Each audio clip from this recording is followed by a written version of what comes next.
Increased and unfettered access to the internet and social media platforms have given rise to hateful content and misinformation, all which fuel intolerance. Xenophobia, anti-Semitism, sexism, racism and tribalism are just some of the vices and intolerance advanced, and history has shown the deadly consequences of these. Of late, however, the global COVID-19 pandemic, which advent was followed by conspiracy theories, aggravated pre-existing biases and harmful stereotypes. President Geingob, alongside other UNESCO member state heads, wants renewed commitment to address and counter hate speech through education. Embedded in the frameworks of global citizenship and human rights education, these educational responses must promote, protect, and uphold international human rights norms and standards and pursue the social, moral, and humanistic purposes of education, which are at the core of the Education 2030 agenda.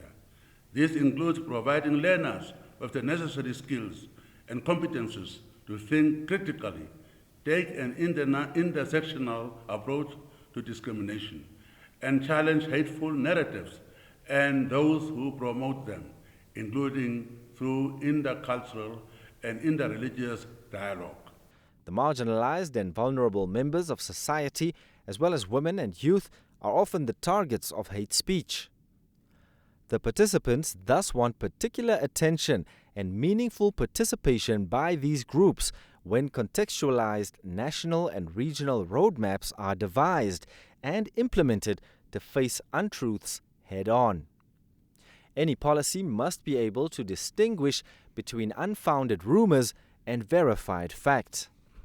This includes engaging representatives of people and groups targeted by hate speech, but also ministries and relevant public authorities, civil society, including human rights defenders in all their diversity, community-based organizations, mental health and social service providers, academic institutions, new and traditional media and internet companies, judicial stakeholders, sports entities, religious and community leaders, and faith-based and cultural organizations of youth as well as intergovernmental organizations.